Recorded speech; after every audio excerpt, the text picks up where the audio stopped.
Good afternoon, class. Today we discuss a second chapter of your chemistry book, Elements, Compounds and Mixture. In this chapter, we discuss about how many types of substances are present on Earth. And we discuss about elements, compounds and mixture. We know that substances are made up of matter. So in this chapter we will learn about the matter. Matter is classified into two groups, or we can see that substances are classified into two groups: pure substances and impure substances.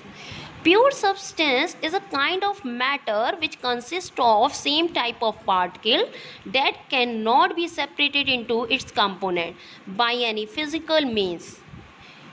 Again, I repeat it. Pure substances is a kind of matter which consists of same type of particles that cannot be separated into its component by any physical means. It further divided into two groups, elements and compound.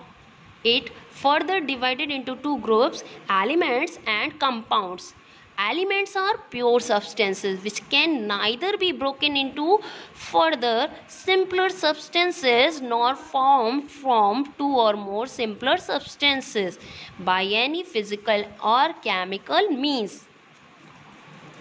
Again, in the another word, we can see that elements are the group of same atoms.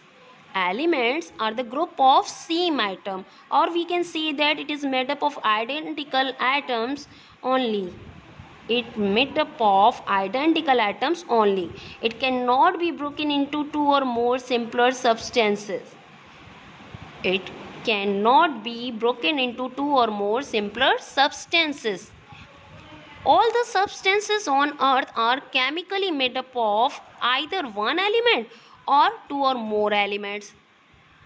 Approx 120 elements are known, out of which 92 are naturally occurring.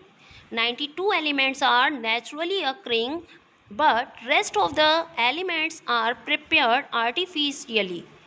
Rest of the elements have been prepared artificially. Some elements are artificially created by scientists, that is radioactive elements. Elements are further divided into four groups. First one is metal, non-metal, metalloid and noble gas. Metal, non-metal, metalloid and noble gases. First we discuss about metal. Generally, metals are hard solid at room temperature. They are hard solid at room temperature and have a luster surface. They have a luster surface. They are ductile in nature. So, what do you understand by ductile or ductility? Ability of a substance to be drawn into wires is called ductility, and this ability is those substances which have this type of ability is called ductile. So metals are ductile in nature. Another property of metal is they are also malleable. What do you understand by malleability? Malleability means ability of a substance to be hammered into sheet. Ability of a substance to form a sheet is called malleability. So they also have a malleability. So they are malleable. And ductile. They have high boiling and melting point. They are good conductor of heat and electricity. Metals are good conductor of heat and electricity. They are generally solid at room temperature except mercury. Mercury is a metal which is liquid at room temperature. Mercury, except Mercury, this metal is liquid in nature at room temperature, but all metals are generally solid at room temperature.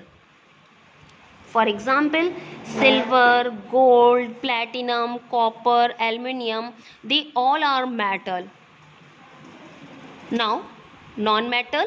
Non-metals have a dull surface except graphite and iodine have a dull surface. They are non-malleable and non-ductile. That means they do not have an ability to form a seed and they do not have an ability to form a wire. So they are non-malleable and non-ductile, and their melting and boiling point are low. Their melting and boiling points are very low. They are generally bad conductor of electricity.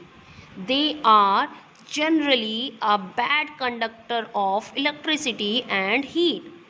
The example of non-metal, hydrogen, oxygen, nitrogen, they are present in a gaseous state. Hydrogen is the lightest element. Hydrogen is the lightest element. Now, metalloid. Metalloid are a group of elements that lie between metal and non-metal. Or we can see that metalloid are those substances which have both property of metal and non-metal. They show both property of metal and non-metal. So, metalloid are a group of element. Metalloids are a group of elements that lie in between metals and non-metals according to their properties.